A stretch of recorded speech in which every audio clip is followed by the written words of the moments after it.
انسان کی زندگی دائرہ در دائرہ سفر کی کہانی ہے، اور دائروں کا یہ سفر کبھی ختم نہیں ہوتا۔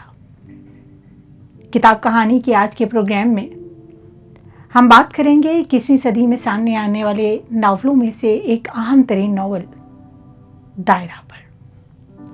موضوع، انداز اور اسلوب کے لحاظ سے اپنی نوعیت کا منفرد ناول دائرہ بظاہر ایک معمولی اور عام سے واقعے سے شروع ہونے والی کہانی ہے۔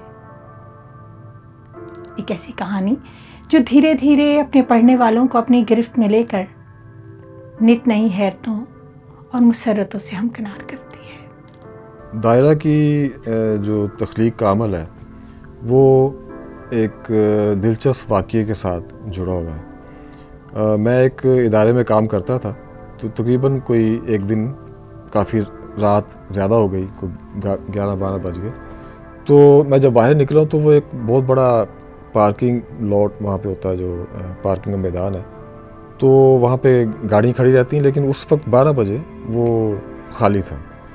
تو وہاں سے گزرتے ہوئے مجھے اچانک خیال آیا کہ اچانک کوئی اس طرح لائٹس آن ہوں اور وہ اسی طرح کوئی سامنے بیٹھا ہو ڈائریکٹر، تو وہ کہے کہ جی کٹ، سین کٹ، یعنی اب یہ سین جو ہو رہا تھا یہ کٹ، اب نیا سین کریں گے۔ تو یہ پتہ لگ چلے کہ یہ جتنی بھی بلڈنگز ہیں، جو بھی منظر مجھے نظر آ رہا ہے، یہ کوئی مصنوعی منظر ہے، کوئی سٹیج ہے جس کا یہ منظر ہے۔ ایسے بس ایک خیال پیدا ہوا، تو وہ میں نے پھر لکھنا شروع کیا اور ایک کہانی لکھی گئی جس میں ایک اداکار ہے، وہ ایک سین کرتا ہے کسی فلم کا، غالباً وہ آخری سین فلم کا سین ہے۔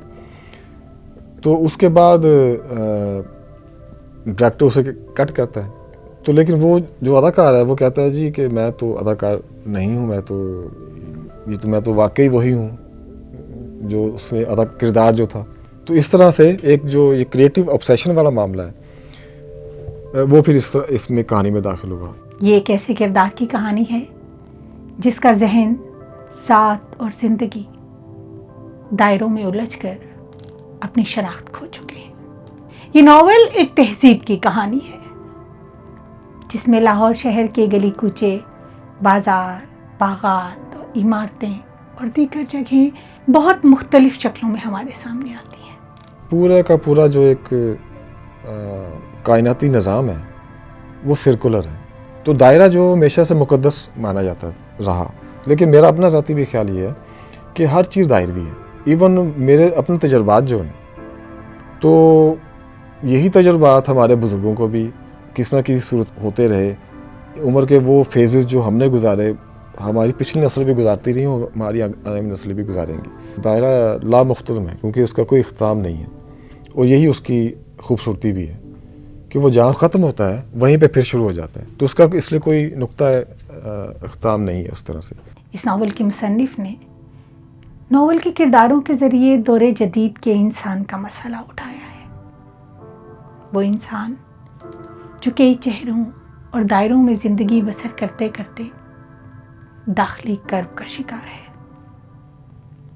وہ اپنی مرضی اور انتخاب کے بنا اپنی زندگی جینے پر مجبور ہے، اور پوری زندگی کوشش کے باوجود ان دائروں کو توڑنے میں ناکام رہتا ہے۔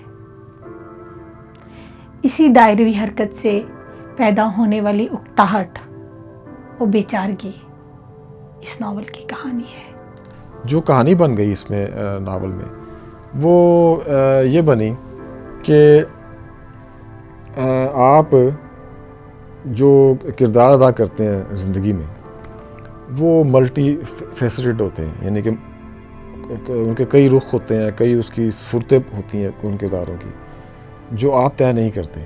تو یہ جو ایک ملٹی فیسٹڈ ہے انسان کی جو فارچون ہے، جو اس کی قسمت ہے کہ وہ ایک بٹا ہوا ہے بہت سارے کرداروں میں، بہت سی شکلوں میں، تو اس سے پھر میرے ذہن میں یہ خیال آیا کہ یہ طے کرنے والا کون ہے؟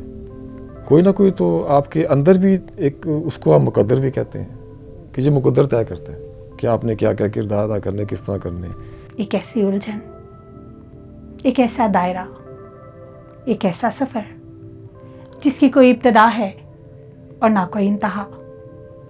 یہ ایک ایسا تسلسل ہے جو دائرے کی طرح جاری و ساری ہے. جس نے بھی اس کو پڑھا وہ اس میں فیل ہوتا ہے کہ آپ اس شہر کے اندر گھوم رہے ہیں، ان کرداروں کے ساتھ گھوم رہے ہیں. یہ تو میں نے اس کی جو خاص ٹرمنالوجی ہے بولنے میں، بات کرنے میں، ان کی جو بول چال ہے، اس کو بھی میں نے لیا تاکہ وہ بولنے والا بھی وہاں کا لگے. تو اس سے یہ ایک الگ پہلو ہے اس کا، کہانی سے ہٹ کے.